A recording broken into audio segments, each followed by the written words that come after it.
হে হতাশাগ্রস্ত জাতি, আসো কুরআনের পথে আসো।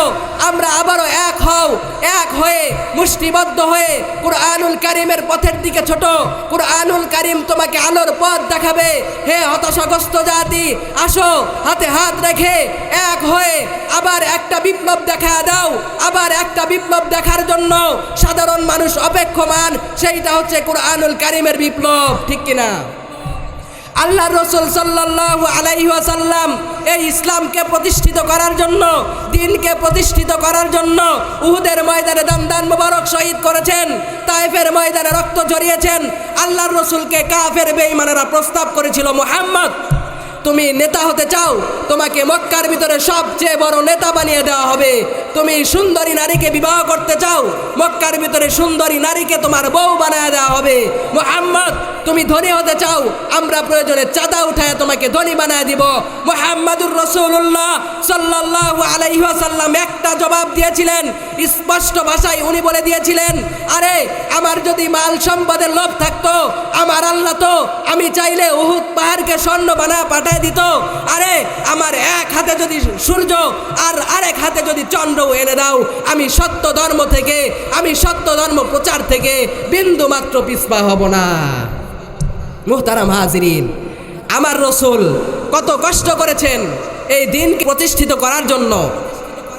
আমরা শুধু মনে করি মাথার ভিতরে টুপি দেওয়া সুন্নত, মাথায় পাগড়ি লাগানো সুন্নত, জুব্বাটা শরীরের সাথে লাগানো সুন্নত। আমরা মনে করি তাসবিহ তাহলিল করা এই সমস্তই মনে হয় শুধু ইবাদতের ভিতরে সীমাবদ্ধ। না, আল্লাহর রসুলের অন্যতম একটা সুন্নত হচ্ছে, সেইটা হচ্ছে আল্লাহর জমিনে আল্লাহর আইন বলে প্রতিষ্ঠিত করা। এটা নবীজির এক অন্যতম সুন্নত। এজন্য মুহতারাম হাজিরিন, এজন্য শুধুমাত্র আমরা নামাজের ভিতরে, শুধুমাত্র আমরা ইবাদতের ক্ষেত্রে আমাদের জীবনকে, শুধুমাত্র আমরা ইবাদতের ক্ষেত্রে আমাদের জীবনকে সীমাবদ্ধ না রাখি, কুরআনুল কারীমের হুকুমকে সীমাবদ্ধ না রাখি। এজন্য কবির সুরে সুর মিলিয়ে একটি কথা আমি বলতে চাই।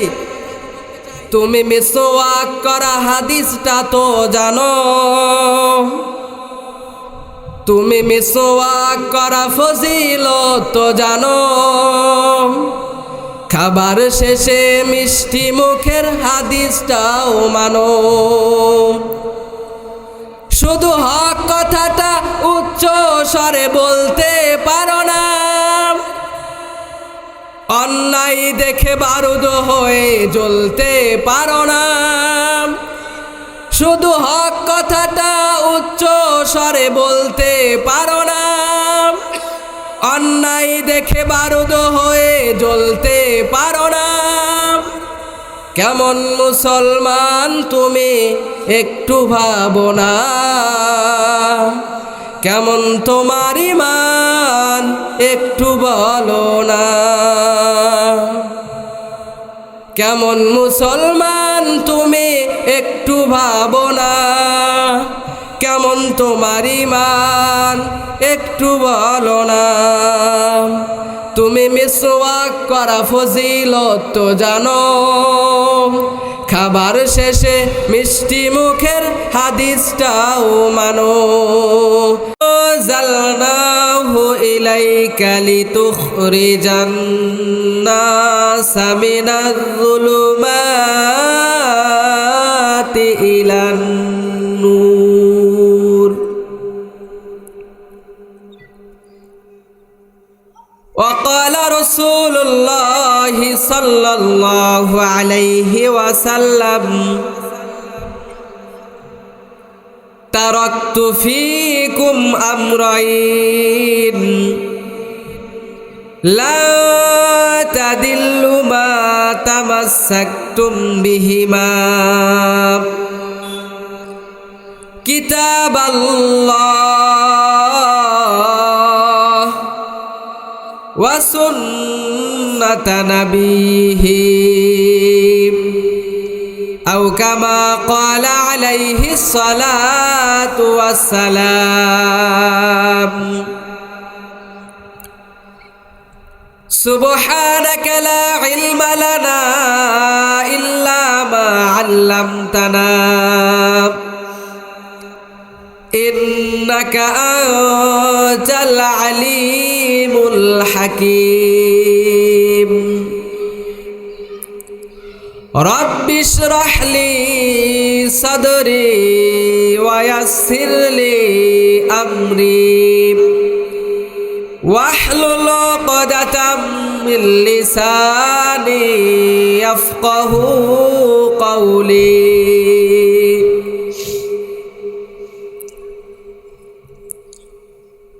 कौनैन का मुख्तार खुदा तुमको बनाया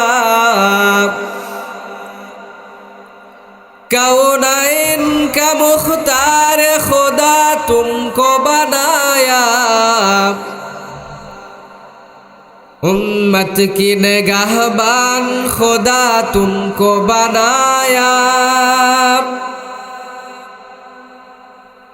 उम्मत की निगाहबान खुदा तुमको बनाया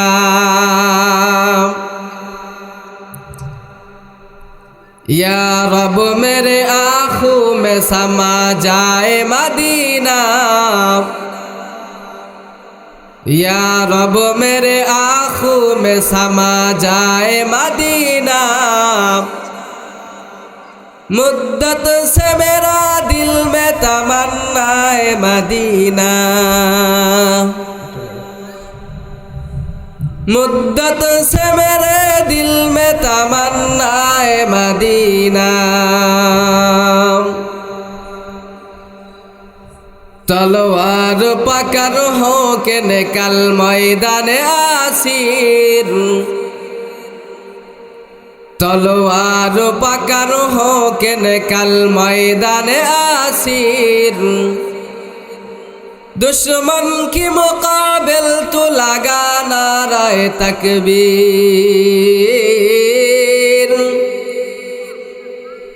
दुश्मन की मुकाबिल तो लगा नारे तकबीर तू मर्द मुसलमान हो तू मर्द मुसलमान तू मर्द मुसलमान हो तू मर्द मुसलमान एक हाथ में तलवार हो एक हाथ में कुरान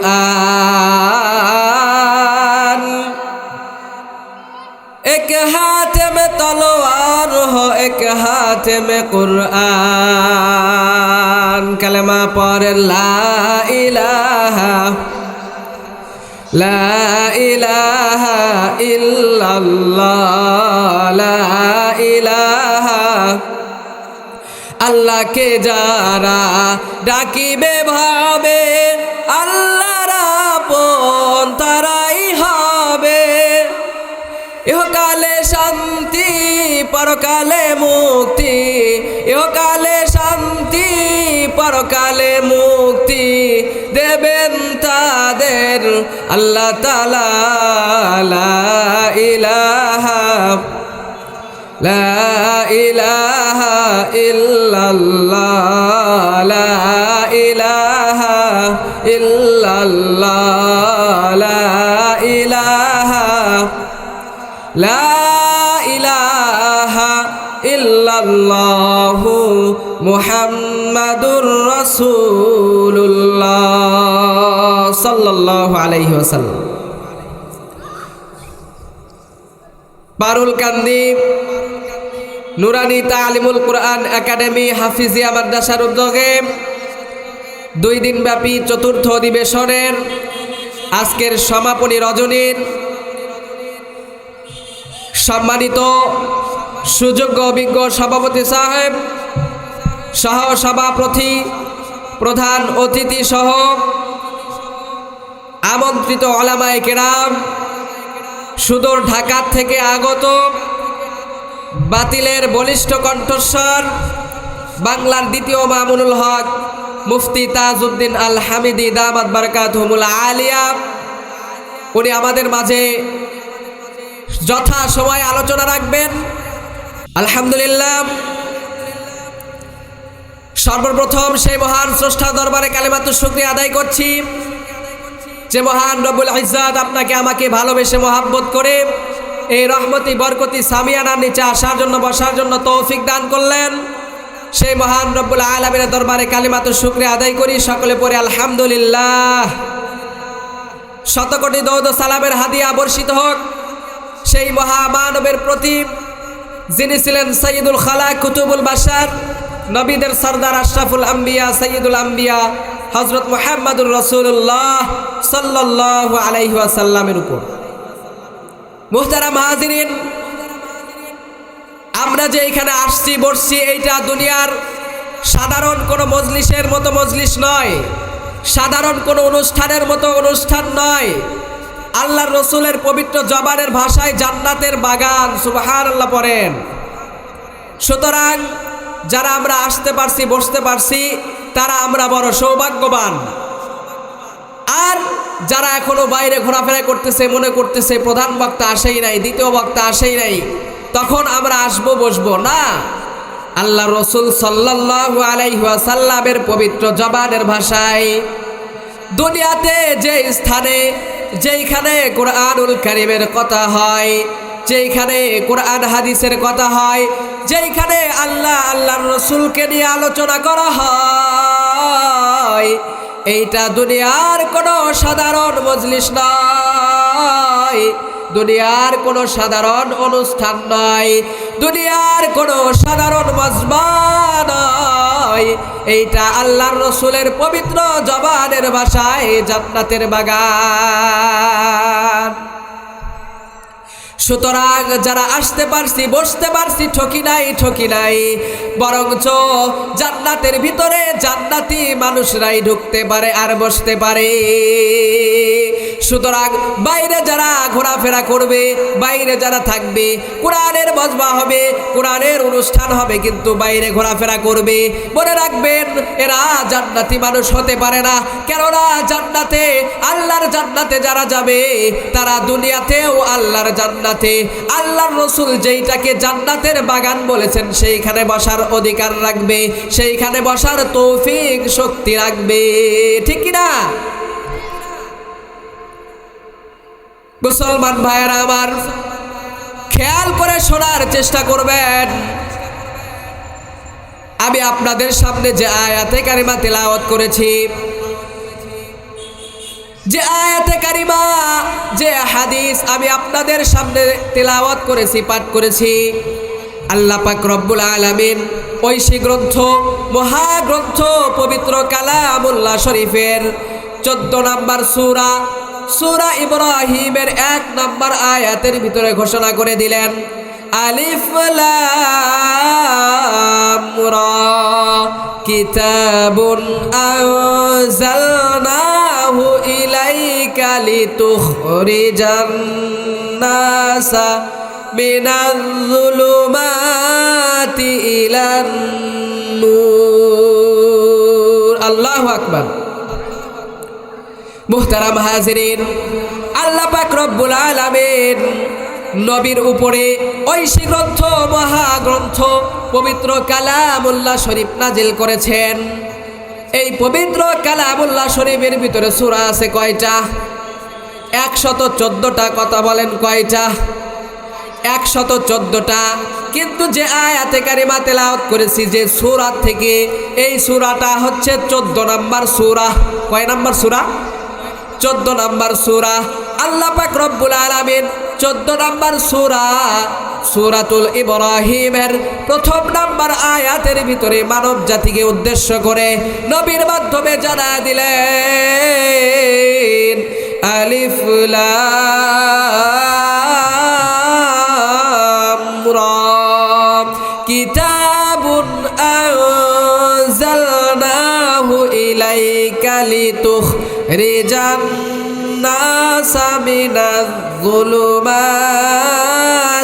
ইলান নূর।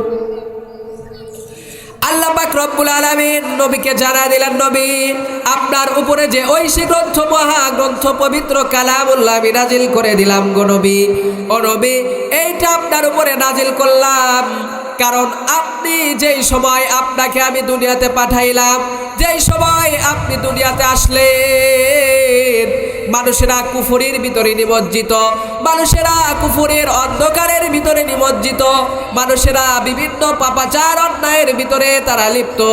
তাদেরকে আপনি এই কোরআন দ্বারা তাদেরকে অন্ধকারচ্ছন্ন জীবন থেকে আলোর পথ আপনি নবী দেখাবেন। আপনি অন্ধকারচ্ছন্ন জীবন থেকে মানুষদেরকে আলোর পথের দিকে নিয়ে যাবেন। এই আলোর পথের দিকে নিয়ে যাওয়ার জন্য আমি আল্লাহ পাক রব্বুল আলামিন আপনার উপরে ঐশী গ্রন্থ, মহাগ্রন্থ, পবিত্র কালামুল্লাহ শরীফ আপনার উপরে নাজিল করে দিয়েছি। আল্লাহ রাসূল সাল্লাল্লাহু আলাইহি ওয়াসাল্লাম পবিত্র হাদিস শরীফের ভিতরে বলেন, তারাকতু ফীকুম আমরাইন লা তাদিল্লু মা তামাসসাকতুম বিহিমা কিতাবুল্লাহ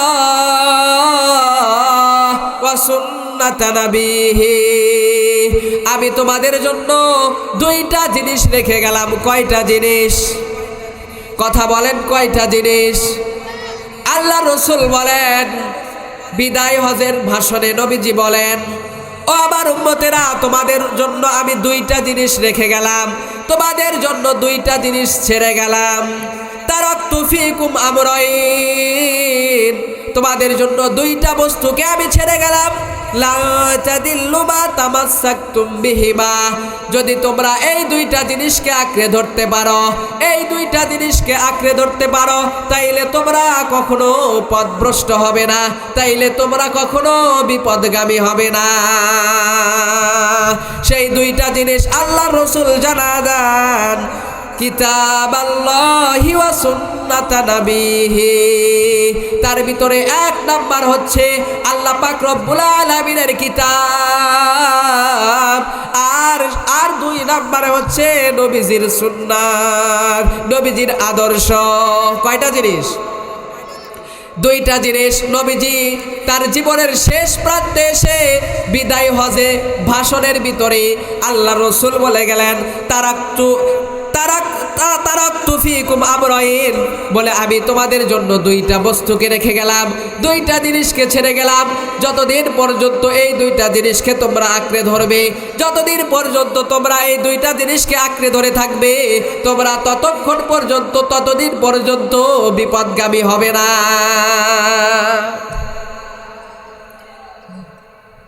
মুসলমান ভাইয়েরা আমার, কথাগুলো খেয়াল করে শোনার চেষ্টা করবেন। আল্লাহর রাসূল সাল্লাল্লাহু আলাইহি ওয়াসাল্লাম যখন পৃথিবীতে আসলেন, নবীজির আগমনের পরে নবীজির জামানায় মক্কার ভিতরে মানুষেরা এমন অন্ধকারচ্ছন্ন অবস্থায় তারা জীবন কাটাইতেছিল। কেউ বা মাছের পূজা, কেউ বা মূর্তির পূজা, কেউ বা আগুনের পূজা, কেউ বা দেবদেবীর পূজা, হাজার রকম পূজার ভিতরে হাজার রকম দেবতার পূজা তারা শুরু করে দিয়েছিল।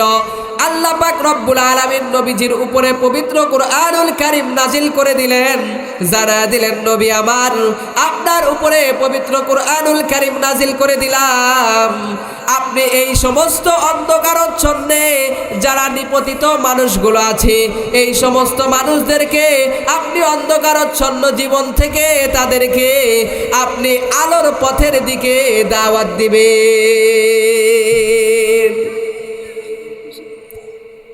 তাইলে এই কুরআনুল কারীম আমাদের মাঝে কেন পাঠিয়েছেন? বুঝে থাকলে বলেন, আমাদের মাঝে এই কুরআনুল কারীম কেন পাঠিয়েছেন? আমাদের অন্ধকারচ্ছন্ন আলোর পথ, অন্ধকারচ্ছন্ন জীবন থেকে আলোর পথ দেখানোর জন্য আল্লাহ পাক রব্বুল আলামিন এই পবিত্র ঐশী গ্রন্থ কালামুল্লাহ শরীফ আল্লাহ পাক রব্বুল আলামিন নাজিল করেছেন। মুহতারাম হাজিরিন, আমি ভূমিকা লম্বা করব না, খেয়াল করে শোনার চেষ্টা করবেন।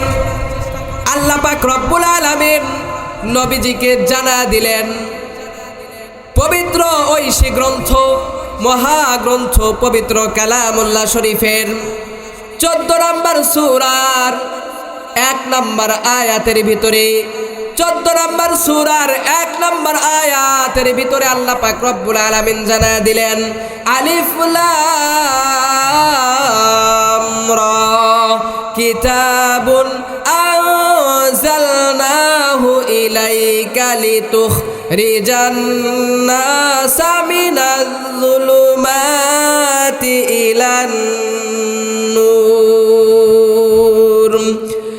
আল্লাহ তাআলা বলেন, ও আমার হাবিব, আমি আপনার উপরে কিতাব নাজিল করলাম যেন আপনি নিকষ কালো অন্ধকারচ্ছন্ন থাকা এই মানবতাকে আপনি আলোর পথের দিকে নিয়ে আসতে পারেন। মানুষদেরকে কুফর থেকে ঈমানের পথে, আবার গুমরাহির পথ থেকে মানুষদেরকে হেদায়েতের পথে, আবার যারা জাহান্নামের পথের দিকে ছুটেছে মানুষদেরকে জাহান্নামের পথ থেকে জান্নাতের পথের দিকে আপনি নবী এই কুরআনুল কারীমের মাধ্যমে, এই কুরআনুল কারীমের প্রচারের মাধ্যমে, এই কুরআনুল কারীমের দিক নির্দেশনা অনুযায়ী আপনি নবী মানুষদেরকে কুফরের অন্ধকারচ্ছন্ন জীবন থেকে আলোর পথের দিকে, গুমরাহির পথের দিক থেকে মানুষদেরকে আলোর পথের দিকে, আবার যারা জাহান্নামের পথের দিকে ছুটেছে জাহান্নামের পথ থেকে ফিরায়া জান্নাতের পথের দিকে নিয়ে আসবেন। এই যে এই কুরআনুল কারীম, ঐশী গ্রন্থ, মহাগ্রন্থ পবিত্র কুরআনুল কারীম দুনিয়ার মানুষের বানানো কোনো কিতাব নয়, ঠিক কি না? দুনিয়ার কোনো মানুষের বানানো কিতাব না। দুনিয়ার কোনো মানুষের বানানো কিতাব হইলে তার শুরুর দিকে অথবা শেষ প্রান্তে লেখা থাকতো এই কিতাবটা রচিত করা হয়েছে, লেখা হয়েছে। এই কিতাবের ভিতরে যদি কোনো ভুল থাকে, কোনো ভুল যদি লেখা হয়ে থাকে আমাদেরকে জানাবেন, পরবর্তী সংস্করণে আমরা সংশোধন করে দিব। এমন একটা লেখা থাকে কি থাকে না? থাকে। এইটা এমন একটা কালাম, এইটা এমন একটা কিতাব আল্লাহ পাক শুরুতেই চ্যালেঞ্জ ছুড়ে দিয়েছেন। শুরুতেই আপনি সূরা বাকারা খোলেন, আল্লাহ পাক রব্বুল আলামিন শুরুতেই চ্যালেঞ্জ ছুড়ে দিয়েছেন, চ্যালেঞ্জ করেছেন, জালিকাল কিতাবু লা রাইবা ফিহ। এইটা এমন একটা গ্রন্থ, এইটা এমন একটা কিতাব, এইটা মানুষের রচিত কোনো কিতাব নয়। এইটা এমন একটা কিতাব যার ভিতরে কোনো ভুল নাই, যার ভিতরে কোনো সন্দেহ নাই, যার ভিতরে সন্দেহের কোনো অবকাশ পর্যন্ত নাই। কথাকার আল্লাহ পাক রব্বুল আলামিন নবীজির উপরে এই কিতাব নাজিল করে দিয়েছেন। নবীজির উপরে নাজিল করে জানায় দিলেন, নবীজি এই কিতাবের দ্বারা মানুষদেরকে হেদায়েতের পথের দিকে নিয়ে যান, হেদায়েতের পথের দিকে নিয়ে যান, কুফরের অন্ধকারচ্ছন্ন থেকে মানুষদেরকে আলোর পথের দিকে নিয়ে যান, গোমরাহির পথ থেকে মানুষদেরকে হেদায়েতের পথের দিকে নিয়ে যান, জাহান্নামের পথ থেকে মানুষদেরকে জান্নাতের পথে উঠানোর জন্য এই কিতাব যিনি নাজিল করেছেন তিনি কে? কিন্তু দুঃখ আর আফসোসের বিষয়, দুঃখ আর আফসোসের বিষয়, আমরা এই কুরআনুল কারীমকে শুধুমাত্র তিলাওয়াতের ভিতরে সীমাবদ্ধ রেখেছি। শুধুমাত্র কুরআনুল কারীমকে তিলাওয়াতের ভিতরে সীমাবদ্ধ রেখেছি, খতমের ভিতরে সীমাবদ্ধ রেখেছি, জারফুকের ভিতরে শুধুমাত্র সীমাবদ্ধ রেখেছি। না না, এই কিতাব এমন একটা কিতাব, এই কিতাবটা একটা মানুষের জীবনের শুরু লগ্ন থেকে নিয়ে শেষ প্রান্ত পর্যন্ত একটা মানুষ তারা নিজেদের জীবনকে কিভাবে পরিচালনা করবে, একটা মানুষ কিভাবে শুরু থেকে শেষ পর্যন্ত, জন্ম থেকে মৃত্যু পর্যন্ত নিজেদের জীবনকে পরিচালনা করবে, সেটা ব্যক্তিগত কাজের জন্য হোক, সেইটা পারিবারিক কাজের জন্য হোক, সেইটা সামাজিক কাজের জন্য হোক, সেইটা অর্থনৈতিক কাজের জন্য হোক, সেইটা রাজনৈতিক কোনো কাজের জন্য হোক, প্রত্যেকটা ক্ষেত্রে কুরআনুল কারীম যেই পরামর্শ দিয়েছে, যেই দিক নির্দেশনা দিয়েছে, সেই দিক নির্দেশনাগুলো কুরআনুল কারীমের ভিতরে আছে না নাই? কিন্তু দুঃখ আর আফসোসের বিষয়, নয়, এই কুরআনুল কারীমকে শুধুমাত্র আমরা তিলাওয়াতের ভিতরে সীমাবদ্ধ রেখেছি, এই কুরআনুল কারীমকে শুধুমাত্র আমরা খতমের ভিতরে সীমাবদ্ধ রেখেছি, শুধুমাত্র আমরা ঝাড়ফুঁক দেওয়ার জন্য এই কুরআনুল কারীমকে সীমাবদ্ধ রেখেছি। কিন্তু আল্লাহ পাক রব্বুল আলামিন বলেন, বান্দা তোমাকে আমি দুনিয়ার জমিনে পাঠাইলাম, তোমাকে জন্ম দিলাম, একদিন মৃত্যুবরণ করতে হবে। তোমার জন্ম থেকে নিয়ে তোমার মৃত্যু পর্যন্ত তোমার ব্যক্তিগত জীবনে, তোমার পারিবারিক জীবনে, তোমার সামাজিক জীবনে, তোমার রাষ্ট্রীয় জীবনে, তোমার অর্থনৈতিক জীবনে, তোমার রাজনৈতিক জীবনে, প্রত্যেকটা ক্ষেত্রে কোরআনের শিক্ষা অনুযায়ী যদি তোমাদের জীবনকে বাস্তবায়ন করতে পারো, এটাই তোমাদের জন্য চূড়ান্ত সফলতা। কিন্তু আফসোসের বিষয়, আমরা মানুষরা দুইটা ভুল করেছি। আমরা পবিত্র কুরআনুল কারীম ঐশী গ্রন্থ, মহাগ্রন্থকে শুধুমাত্র একটা কিতাব মনে করেছি, শুধুমাত্র একটা ধর্মীয় কিতাব মনে করেছি। শুধু আমরা মনে করেছি এই কিতাবের ভিতরে নামাজ, রোজা, হজ, যাকাত আর ইবাদতের কথা আছে। না না, এই কিতাব এটা এমন একটা পূর্ণাঙ্গ জীবন ব্যবস্থা, এইটা এমন একটা পূর্ণাঙ্গ কিতাব।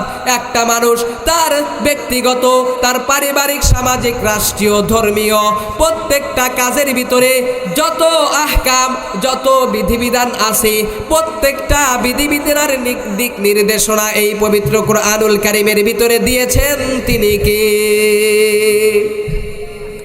আর 2 নাম্বার ভুল হচ্ছে, আমরা ইসলাম ধর্ম পেয়েছি, এই ইসলামকে সাধারণ একটা ধর্ম মনে করেছি। কি মনে করেছি? সাধারণ একটা ধর্ম মনে করেছি।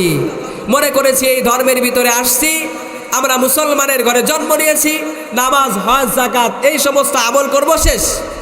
এতটুকুর ভিতরে আমরা সীমাবদ্ধ রেখেছি। কিন্তু আল্লাহ পাক রব্বুল আলামিন বলেন, বান্দা তোমাকে মুসলমান বানাইলাম, মুসলমানের ঘরে জন্ম দিলাম, বান্দা তোমাকে ইসলাম ধর্ম দিলাম, যেই ধর্মটা আমি আল্লাহর কাছে মনোনীত ধর্ম। ইন্নাদ-দীনা ইনদাল্লাহিল ইসলাম। কথাকার আল্লাহ পাকের কথা। তোমাদেরকে এই মনোনীত ধর্ম ইসলাম আমি দিয়েছি, কিন্তু ইসলামকে তোমরা সাধারণ একটা ধর্ম মনে করেছো। না, ইসলাম হচ্ছে পূর্ণাঙ্গ গ্রহণযোগ্য একটা জীবন ব্যবস্থা। কি বললাম? গ্রহণযোগ্য পূর্ণাঙ্গ একটা জীবন ব্যবস্থা। তার নাম কি? ইসলাম।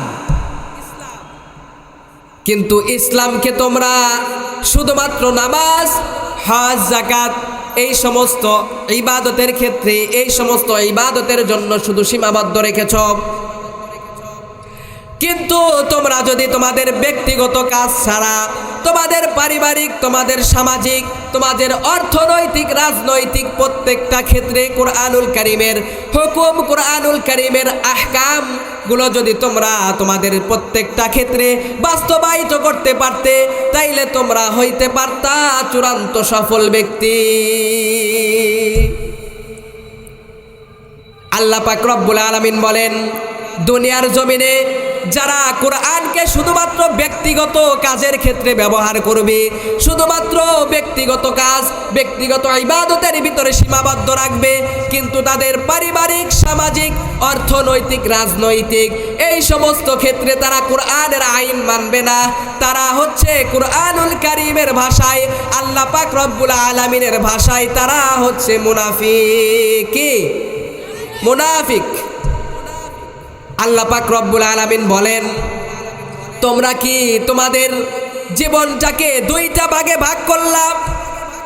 আল্লাহ পাক রব্বুল আলামিন পবিত্র কালামুল্লাহ শরীফের 2 নাম্বার সূরা বাকারার 85 নাম্বার আয়াতের ভিতরে আল্লাহ পাক রব্বুল আলামিন বলেন, আফাতুমিনুনা বিবাযিল কিতাবি ওয়া তাকফুরুনা বিবায। আল্লাহ পাক রব্বুল আলামিন বলেন, তাইলে তোমরা কি এই কিতাবের কিছু অংশ মানো, কিতাবের কিছু অংশ বিশ্বাস করো, আর এই কিতাবের কিছু অংশ কি অবিশ্বাস করো? কারণ যারা নিজেদের জীবনকে 2 ভাগে বিভক্ত করেছে, কুরআনের হুকুম আহকাম শুধুমাত্র নিজেদের জীবনে বাস্তবায়ন করেছে, শুধুমাত্র ইবাদতের ক্ষেত্রে কুরআনুল কারীমের হুকুম, কথাগুলো খেয়াল করবেন। শুধুমাত্র ইবাদতের ক্ষেত্রে যারা কুরআনুল কারীমের বিধিবিধানগুলো বাস্তবায়ন করেছে আর তাদের পারিবারিক, সামাজিক, অর্থনৈতিক, রাজনৈতিক প্রত্যেকটা কাজের ভিতরে কুরআনের খেলাফ চলে, কুরআনের বিরুদ্ধাচরণ করে, তাদের ব্যাপারে আল্লাহ পাক রব্বুল আলামিন বলেন, আফাতুমিনুনা বিবাযিল কিতাবি ওয়া তাকফুরুনা বিবায। আল্লাহ পাক বলেন, তোমরা যে জীবনটাকে দুইটা ভাগ করলা, শুধুমাত্র ইবাদতের ক্ষেত্রে কুরআনুল কারীমের হুকুম আহকাম মানলা, কিন্তু তোমাদের ব্যক্তিগত কাজ ছাড়া, তোমাদের পারিবারিক, তোমাদের সামাজিক, তোমাদের রাজনৈতিক কাজে, অর্থনৈতিক কাজে কোরআনের আইন মানলা না। তাইলে তোমাদের জীবন ব্যবস্থাকে তোমরা পূর্ণাঙ্গ ইসলাম অনুযায়ী সাজাইতে পারলা না। কোরআনের ভাষায় তোমাদেরকে বলা হবে মুনাফিক। কি করে? শুধুমাত্র নামাজের ক্ষেত্রে, ইবাদতের ক্ষেত্রে কোরআনের হুকুম, কোরআন কি বলছে শুধুমাত্র সেই কথাগুলো নামাজের ক্ষেত্রে, ধর্মীয় কাজে, কিন্তু তাদের পারিবারিক কাজে, তাদের সামাজিক কাজে, তাদের রাষ্ট্রীয় কাজে, তাদের ব্যবসা বাণিজ্যের ক্ষেত্রে, তাদের রাজনীতির ক্ষেত্রে কোরআনের আইন মানে না। তাদেরকে কোরআনের ভাষায় কি বলা হয়? মুনাফিক। তারা কেমন মুনাফিক? তারা নিজেদের জীবনকে দুই ভাগে বিভক্ত করেছে। ইবাদতের ক্ষেত্রে কুরআনুল কারীমের হুকুম মানে, কিন্তু তাদের পারিবারিক ক্ষেত্রে কুরআনুল কারীমের হুকুম মানে না। তাদের সমাজের ভিতরে কুরআনুল কারীমের হুকুম মানে না। তারা সমাজের ভিতরে, তারা রাষ্ট্রের ভিতরে কোরআনের আইন প্রতিষ্ঠা করে না। আল্লাহ পাক রব্বুল আলামিন বলেন, তারা তাদের জীবনকে দুই ভাগে বিভক্ত করেছে। তারা বিবাহের অনুষ্ঠানে কোরআনের আয়াত দ্বারা, কোরআনের হুকুম দ্বারা হুজুরকে ডেকে কোরআনের আহকাম অনুযায়ী, কোরআনের হুকুম অনুযায়ী বিবাহের অনুষ্ঠান সম্পন্ন করে, বিবাহ সম্পন্ন করে, কিন্তু সেই বিবাহের আগের দিন কোরআন বিরোধী আইন, গায়ে হলুদের অনুষ্ঠান করে, ছেলে মেয়ে একসাথে হয়ে নাচানাচি করে, আছে না নাই? আবার এই মানুষটা ব্যবসা বাণিজ্য শুরু করে, ব্যবসা বাণিজ্য উদ্ভাবন করে, ব্যবসার দোকান খোলে, দোকান থেকে ব্যবসা শুরু করে, হুজুরকে ডেকে, আলেমকে ডেকে এই ব্যবসার দ্বারা এই ব্যক্তিটা দোকানের ভিতরে দোয়া কালাম পাঠ করায়, হুজুরের দ্বারা ব্যবসা বাণিজ্যের উদ্ভাবন করায় কোরআনের হুকুমে, কোরআনুল কারীমের আয়াত দ্বারা, কোরআনুল কারীমের আয়াত দ্বারা যখন ব্যবসা বাণিজ্য শুরু করে, অপরদিকে আবার এই মানুষটা এই যে ব্যবসা শুরু করলো, সুদ ঘুষের টাকা দিয়ে ব্যবসা করে, হারাম উপার্জন দিয়ে ব্যবসা করে, তারা বেচা কেনার ভিতরে ভেজাল দেয়, তারা মাপের ভিতরে ওজনে কম দেয়, আছে না নাই? আবার পার্লামেন্ট যখন শুরু করে, পার্লামেন্টের ভিতরে পার্লামেন্ট উদ্বোধন করার সময় কোরআনুল কারীমের তেলাওয়াতের মাধ্যমে শুরু করে। কোরআনুল কারীমের তেলাওয়াত দ্বারা পার্লামেন্ট শুরু করার পর আধা ঘন্টা, 1 ঘন্টা যাওয়ার পর সেই পার্লামেন্টের ভিতরে ইসলাম বিরোধী, কোরআন বিরোধী আইন পাশ করে। কথা বলেন ঠিক কিনা? আল্লাহ পাক রব্বুল আলামিনের পবিত্র কালামুল্লাহর ভাষায়, পবিত্র কালামুল্লাহর কথা অনুযায়ী এই সমস্ত মানুষদেরকে বলা হয় মুনাফিক। কি বলা হয়? আর একটু ভালো করে উদাহরণ দিলে ভালো বুঝবেন। আপনাদের পারুলকান্দি নুরানি তালিমুল কোরআন একাডেমি হাফিজিয়া মাদ্রাসার মসজিদ আছে না নাই? মসজিদের ইমাম সাহেব যদি বলেন, এই যে আজকে আমাদের মসজিদ, এই মসজিদটা চলবে কোরআন হাদিস অনুযায়ী, আগে সভাপতি হাত উঠাবে যে হুজুর ঠিক আছে। কোরআনের আইন অনুযায়ী মসজিদ চালাইতে যখন ইমাম সাহেব বলবে, তখন সবাই বলবে ঠিক আছে, মারহাবা। সভাপতি, সেক্রেটারি আগে হাত উঠাবে, কিন্তু যখন বলবে, ইমাম সাহেব যখন বলবে মসজিদে যেরকম আল্লাহর আইন চলে, মসজিদে যেরকম কোরআনুল কারীমের আইন চলে, সেরকমভাবে সমাজের ভিতরে যত কাজ আছে, আপনার পারিবারিক যত কাজ আছে, আপনার রাষ্ট্রীয় যত কাজ আছে, প্রত্যেকটা ক্ষেত্রে, প্রত্যেকটা জায়গায় কোরআনুল কারীমের হুকুম, কোরআনুল কারীমের আহকাম অনুযায়ী চালাইতে হবে। তখন এই মানুষটার মুখ কালো হয়ে যায়, তখন এই মানুষটা ইমাম সাহেবের চাকরি খাওয়ার জন্য লেগে যায়। এদেরকে কি বলা হয়? মুনাফিক। আল্লাহ পাক রব্বুল আলামিনের পবিত্র কালামুল্লাহর ভাষায়, আল্লাহ পাকের দিন, আল্লাহ পাক রব্বুল আলামিন যেই ইসলাম দিয়েছেন, যেই জীবন ব্যবস্থা দিয়েছেন, যেই ঐশী গ্রন্থ মহাগ্রন্থ পবিত্র কালামুল্লাহ শরীফ দিয়েছেন, এই পবিত্র কালামুল্লাহ শরীফ অনুযায়ী বলে একটা মানুষ যতক্ষণ পর্যন্ত পূর্ণাঙ্গভাবে তার ব্যক্তিগত জীবন, তার সামাজিক জীবন, তার রাষ্ট্রীয় জীবন, তার অর্থনীতি, তার রাজনীতি প্রত্যেকটা ক্ষেত্রে যখন কুরআনুল কারীমের আইন মানবে, তখন এই ব্যক্তিটা হতে পারবে পূর্ণাঙ্গ মুসলমান।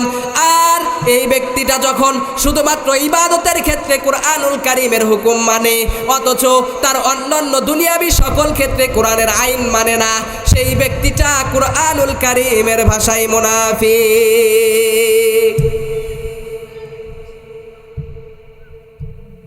একটা মানুষ যখন তার ব্যক্তিগত কাজের ক্ষেত্রে কোরআনের আইন মানবে, তার সামাজিক, তার রাষ্ট্রীয় প্রত্যেকটা কাজে এই ব্যক্তিটার উচিত কুরআনুল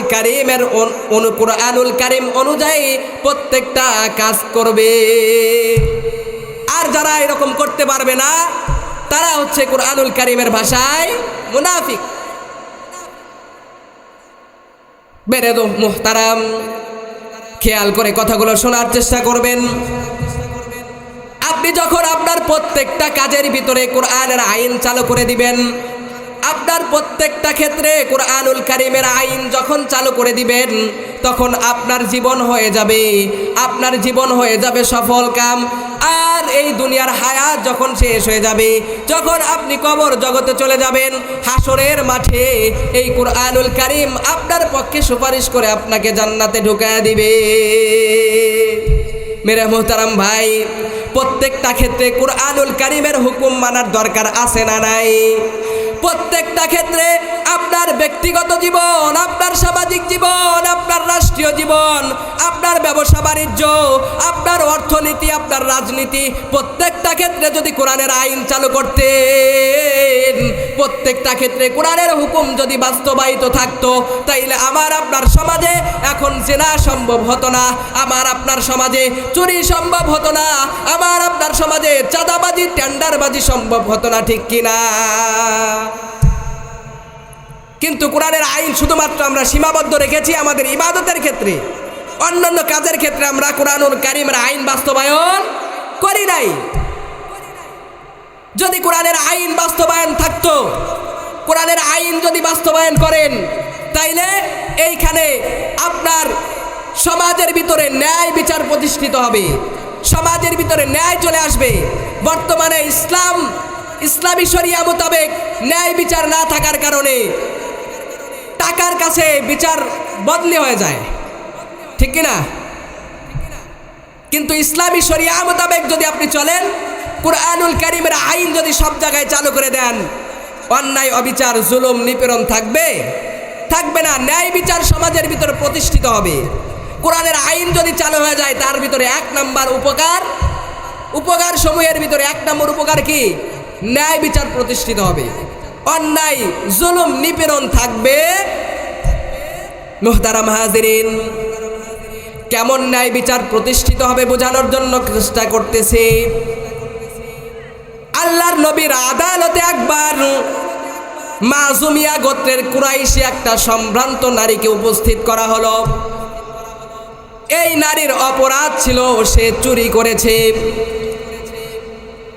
মাযুমিয়া গোত্রের কুরাইশ বংশের কুরাইশ একটা সম্ভ্রান্ত নারী আল্লাহর রাসূলের আদালতে যখন হাজির করা হলো, আল্লাহর রাসূল সাল্লাল্লাহু আলাইহি ওয়াসাল্লাম চুরির বিচার করবেন। চুরির বিচার করার জন্য আল্লাহর রাসূল সাল্লাল্লাহু আলাইহি ওয়াসাল্লাম প্রস্তুতি নেবেন। সাহাবায়ে কেরাম পরামর্শ করলেন, সম্ভ্রান্ত পরিবারের একটা মেয়ে, আমরা দেখি রাসূলকে একটু সুপারিশ করি। রাসূলকে সুপারিশ করলে রাসূল চোরের শাস্তি, চুরি করার শাস্তি কোরআন হাদিস অনুযায়ী যখন চোরের শাস্তি তার ডান হাতকে কেটে ফেলা হবে, আমরা দেখি আমরা রাসূলকে একটু সুপারিশ করে এই সম্ভ্রান্ত পরিবারের, সম্ভ্রান্ত বংশের একটা নারী, এই নারীর একটু শাস্তি কমাইতে পারি কিনা। আল্লাহর রাসূলের দরবারে কি করছে? মাযুমিয়া গোত্রের কুরাইশি একটা সম্ভ্রান্ত নারী, যার অপরাধ কি করছে, সে চুরি করছে। চুরির অপরাধের বিচার করার জন্য আল্লাহ রসুল সাল্লাল্লাহু আলাইহি ওয়াসাল্লামের কাছে তাকে হাজির করা হয়েছে। সাহাবায়ে কেরাম পরামর্শ করতেছেন, সম্ভ্রান্ত পরিবারের একজন মানুষ, দেখেন না, নেতার যদি পক্ষের লোক হয় 7 খুনও মাফ হয়, কথা কয় না। সাহাবায়ে কেরাম পরামর্শ করতেছেন, দেখি তার শাস্তি একটু কমানো যায় কিনা। কারণ কোরআন অনুযায়ী যদি চুরির শাস্তি দেওয়া হয় তাইলে তার ডান হাত কাটা হবে, আর ডান হাত যদি কাটা হয় তাইলে তার সম্মানহানি হবে, সম্ভ্রান্ত একটা পরিবারের মেয়ে। কিন্তু সাহাবায়ে কেরাম তারা আল্লাহর রসুলের কাছে সুপারিশ করার জন্য সাহস করতেছিলেন না। হযরত উসামা ইবনু যায়েদ রাদিয়াল্লাহু তাআলা আনহুকে সাহাবায়ে কেরাম বললেন, ও উসামা, যাও যাও, তুমি একটু আল্লাহর রসুলকে সুপারিশ করো, কারণ তুমি তো আল্লাহর রসুলের প্রিয় একটা সাহাবী, আল্লাহর রসুল তো তোমাকে খুব ভালোবাসে। যাও যাও, ও উসামা, যাও আল্লাহর রসুলকে একটু সুপারিশ করো, জানো এই মাযুমিয়া গোত্রের কুরাইশি একটা সম্ভ্রান্ত নারী, যাকে চুরির অপরাধে কাঠগড়ায় দাঁড়ানো করা হয়েছে, দাঁড় করানো হয়েছে, তাকে শাস্তি দেওয়া হবে কুরআনুল কারীম অনুযায়ী। যদি শাস্তি দেওয়া হয়, চোরের শাস্তি কুরআনুল কারীম অনুযায়ী তার ডান হাত কাটা। কি করা? ডান হাত কাটা। সাহাবায়ে কেরাম হযরত উসামা ইবনু যায়েদ রাদিয়াল্লাহু তাআলা আনহুকে বললেন, যাও যাও, আল্লাহর রসুল তো তোমাকে ভালোবাসে, আল্লাহর রসুলের কাছে একটু সুপারিশ করো। হযরত উসামা ইবনু যায়েদ রাদিয়াল্লাহু তাআলা আনহু আল্লাহর রসুলের কাছে গেলেন। আল্লাহর রসুলের কাছে সুপারিশ করার পরে আল্লাহর রসুলের চেহারা এমন লাল হয়ে গেল, আল্লাহর রসুলের চেহারা এমন লাল হয়ে গেল, মনে হলো আকাশ আল্লাহর রসুলের উপরে ভেঙে পড়ার উপক্রম হয়ে গেল। আল্লাহ রসুল সাল্লাল্লাহু আলাইহি ওয়াসাল্লাম বললেন, ও উসামা, ও আমার সাহাবীরা, শোনো, শুনে নাও, শুনে নাও, আজকে কুরাইশি সম্ভ্রান্ত একটা মহিলা, যাকে চুরির অপরাধে আমার সামনে হাজির করা হয়েছে, যাকে চুরির অপরাধে বিচার করার জন্য আমি নবীর আদালতে হাজির করা হয়েছে, তোমরা তার ব্যাপারে সুপারিশ করতেছ। ও আমার সাহাবীরা, শুনে নাও, শুনে নাও, আজকে আমি নবীর কাছে যদি আমার কলিজার টুকরা মেয়ে হযরত ফাতেমা রাদিয়াল্লাহু তাআলা আনহা, ওনাকেও যদি হাজির করা হইতো, সেও যদি চুরির অপরাধে আমার বিচারের আদালতের কাঠগড়ায় দাঁড় করানো হতো তাকে, আমার কলিজার টুকরা মেয়ে ফাতেমাও যদি এই অপরাধে, এই অভিযোগে অভিযুক্ত হতো, আমি আল্লাহর রসুল কোরআন অনুযায়ী ন্যায় বিচার হিসাবে আমি আল্লাহর রসুল সাল্লাল্লাহু আলাইহি ওয়াসাল্লাম আমার মেয়ে হিসাবেও তাকে বিন্দুমাত্র ছাড় দিতাম না। নেতা তো এমন হওয়া উচিত, নেতা তো এমন হওয়া উচিত, ন্যায় বিচার প্রতিষ্ঠিত করার জন্য নিজের পক্ষের দলের লোক না হওয়ায়, নিজের পক্ষের দলের লোক হওয়ার পরেও ন্যায় বিচার প্রতিষ্ঠিত করার জন্য ন্যায় বিচার যেদিক দিয়ে যাবে, ওই বাদশা, ওই বিচারকের হাত সেদিক দিয়ে যাওয়ার কথা ছিল, ঠিক কিনা বলেন? মুহতারাম হাজিরিন, ইসলামের ন্যায় বিচার এরকম। আল্লাহ রসুল বলেন, এই যে মাযুমিয়া গোত্রের সম্ভ্রান্ত একটা নারী, সে না হয়ে আমি কলিজার টুকরা, আমি নবীর কলিজার টুকরা ছোট মেয়ে ফাতেমাতুজ জোহরা রাদিয়াল্লাহু তাআলা আনহাও যদি হইতেন, তাইলে আমি তার বিচারও কোরআন অনুযায়ী, কোরআন যেইভাবে বিচারের নির্দেশ দিয়েছে সেইভাবে বিচার করতাম। এটা ইসলামের ন্যায় বিচার। ইসলামের ন্যায় বিচার, ইসলামের বিধিবিধান, ইসলামী আইন যদি প্রতিষ্ঠিত হয়ে যায়, সমাজে ন্যায় বিচার চালু হয়ে যাবে, 1 নাম্বার। আর 2 নাম্বারে হচ্ছে, সমাজের ভিতরে অন্যায়, অবিচার, জুলুম, নিপীড়ন থাকবে না। আমার আপনার সমাজে অন্যায়, অবিচার, জুলুম, নিপীড়ন আছে না নাই? কথা কর, আছে না নাই? আজকে সমাজের মানুষ কেমন অনিরাপদ, আজকে রাষ্ট্রের মানুষ কেমন অনিরাপদ, কেমন তারা জুলুম নিপীড়নের শিকার। আজকে বর্তমান সমাজের চিত্রের দিকে আপনি তাকায় দেখেন, আপনি রাস্তায় অনিরাপদ, বাবার কাছে একটা মেয়ে অনিরাপদ, স্ত্রীর কাছে স্বামী অনিরাপদ। আপনি রাস্তায় বের হবেন, প্রকাশ্যে আপনাকে ছুরি চালিয়ে খুন করা হচ্ছে, প্রকাশ্যে আপনাকে পিস্তল দিয়ে হত্যা করা হচ্ছে, প্রকাশ্যে আপনার মালামাল ছিনতাই করা হচ্ছে, প্রকাশ্যে আপনার থেকে চাঁদাবাজি টেন্ডারবাজি করা হচ্ছে। কথা বলেন ঠিক কিনা? কোরআনের আইন যদি সমাজের ভিতরে চালু হয়ে যায়, তাইলে এই অন্যায়, নিপীড়ন, জুলুম, অত্যাচারগুলো আর থাকবে না। কারণ একটা মানুষের ভিতরে কোরআনুল কারীমের ভয় যদি থাকে, আল্লাহ পাক রব্বুল আলামিনের সামনে দাঁড়িয়ে জবাব দেওয়ার ভয় যদি থাকে, এই ব্যক্তির দ্বারা কখনো চুরি সম্ভব নয়, এই ব্যক্তির দ্বারা কখনো চাঁদাবাজি সম্ভব নয়, এই ব্যক্তির দ্বারা কখনো টেন্ডারবাজি, জুলুম, অত্যাচার, নিপীড়ন করা কখনো সম্ভব নয়। ঠিক কিনা? মুহতারাম হাজিরিন, তাইলে ইসলামী শাসন ব্যবস্থা, কুরআনুল কারীমের আইন ব্যক্তি জীবনের পাশাপাশি যদি সর্বক্ষেত্রে কুরআনুল কারীমের আইন চালু হয়ে যায়, তাইলে 2 নাম্বার উপকার হচ্ছে তারা জুলুম, অন্যায়, নিপীড়ন বলে সমস্ত অন্যায় অবিচার থেকে তারা বেঁচে থাকবে, নিরাপদ থাকবে। বর্তমানে বাংলার জমিনের পরিস্থিতি আপনাদেরকে শোনাই।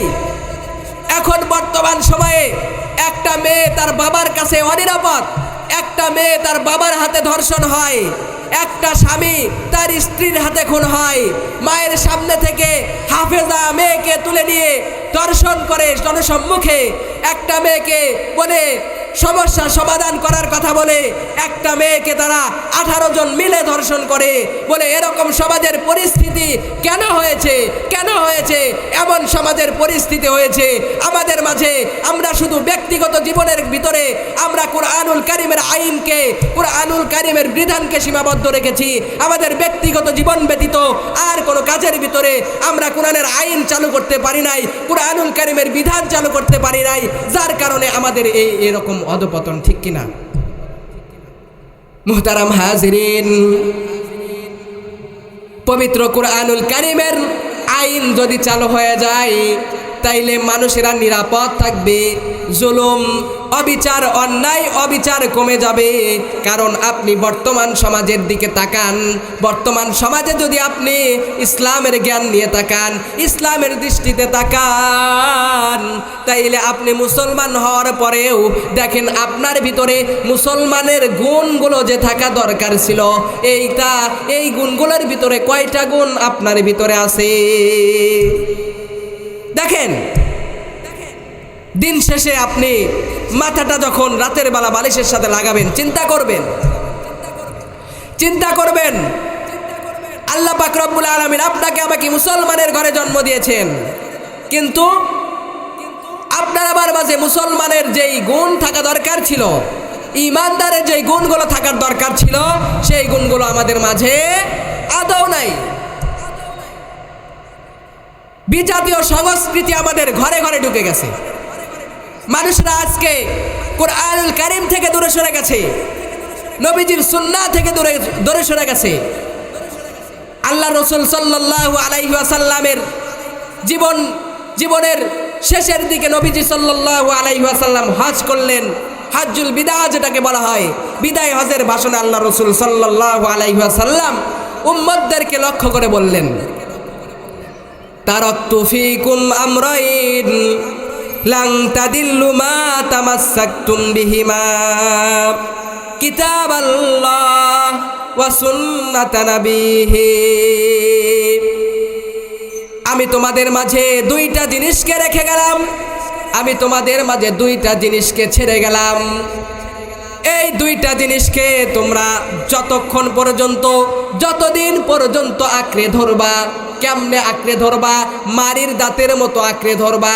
মারির দাঁত দিয়ে যদি কোনো কিছু আঁকড়ে ধরা যায়, তাইলে কিন্তু সেই জিনিসটা শক্তিশালী হয়।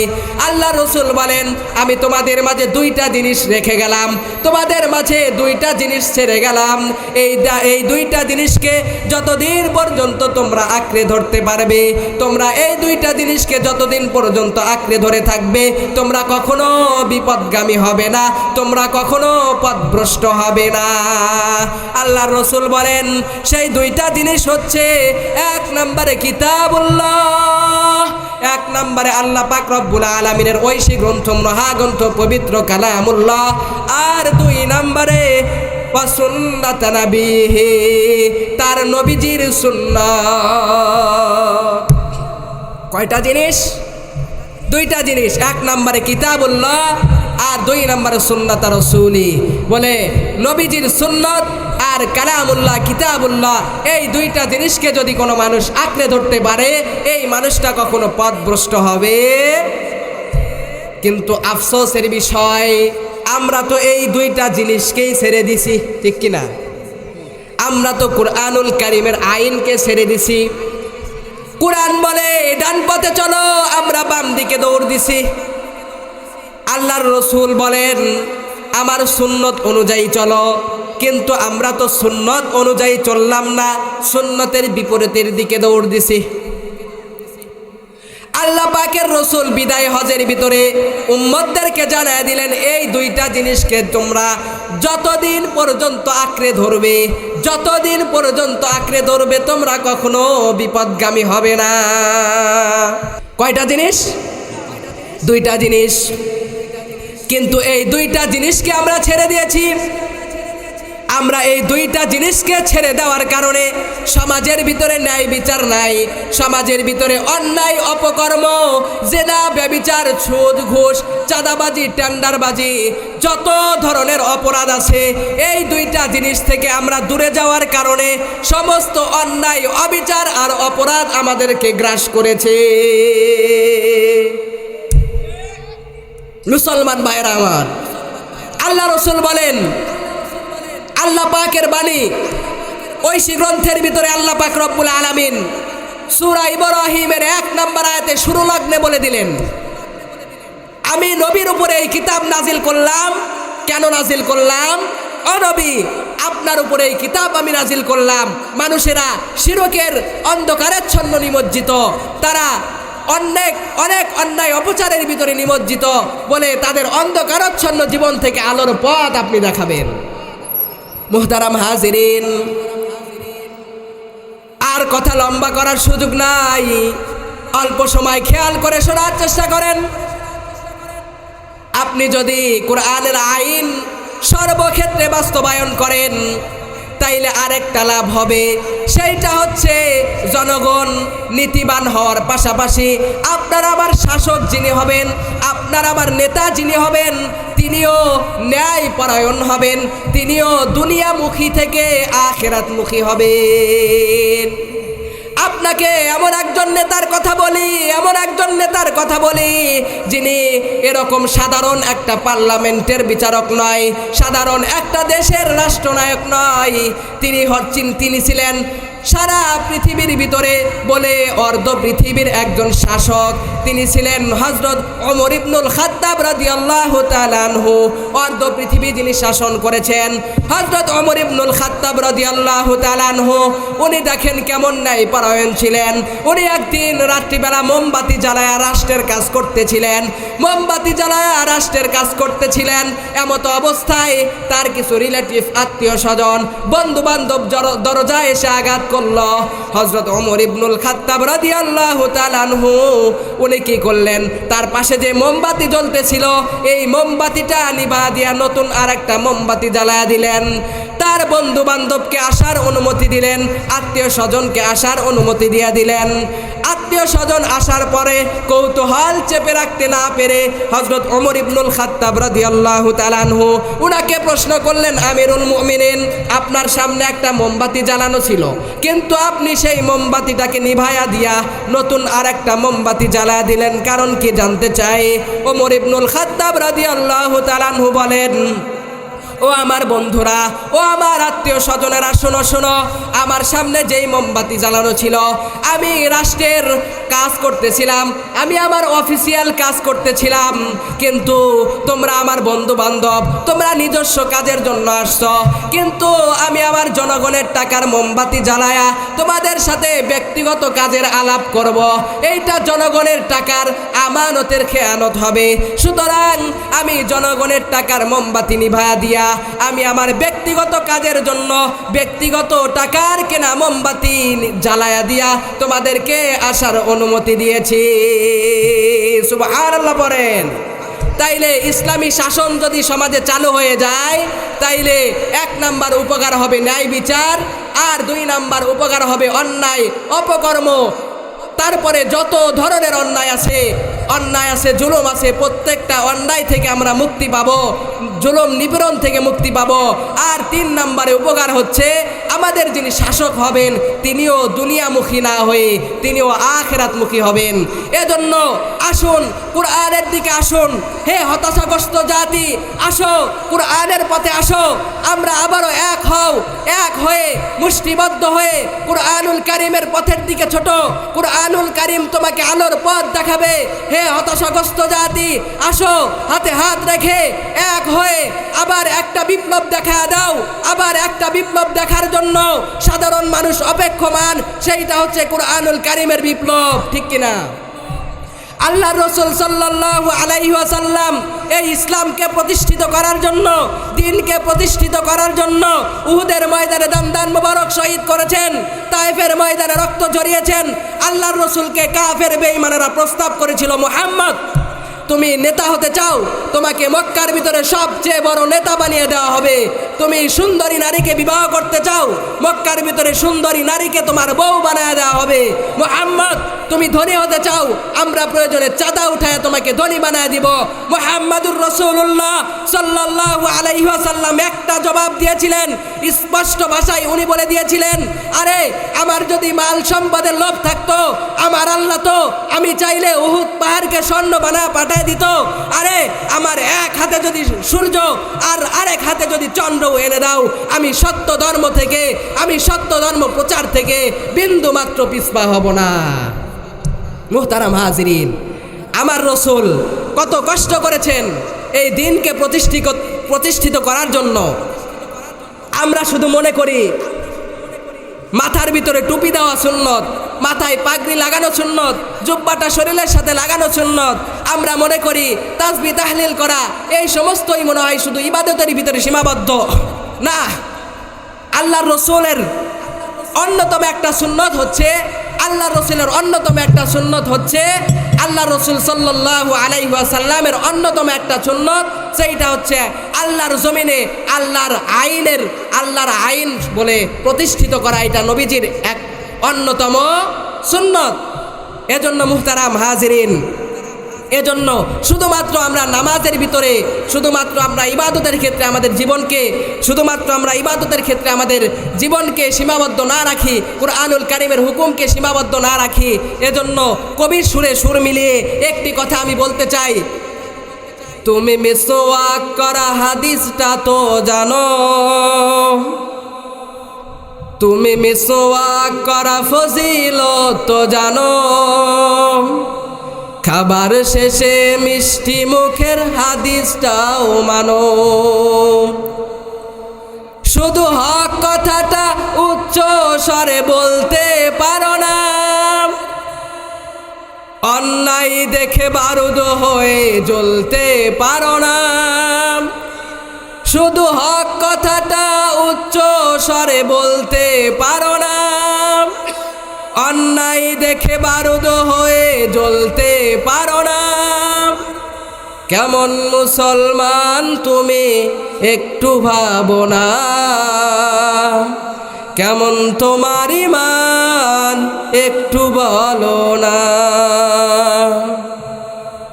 কেমন মুসলমান তুমি একটু ভাবো না, কেমন তোমার ঈমান একটু বলো না। তুমি মিসওয়াক করা ফজিলত তো জানো, খাবার শেষে মিষ্টি মুখের হাদিসটাও মানো। আল্লাহ পাক রব্বুল আলামিন আমাদের ব্যক্তিগত জীবন, পারিবারিক জীবন, সামাজিক জীবন, অর্থনৈতিক, রাজনৈতিক প্রত্যেকটা ক্ষেত্রে কুরআনুল কারীমের হুকুম আহকাম প্রতিষ্ঠিত করার, বাস্তবায়ন করার তৌফিক আল্লাহ পাক রব্বুল আলামিন দান করেন। দোয়া চেয়ে বিদায় নিচ্ছি। ওয়া আখিরু দাওয়ানা আলহামদুলিল্লাহি রাব্বিল আলামিন। আসসালামু আলাইকুম ওয়া রাহমাতুল্লাহি ওয়া বারাকাতুহু।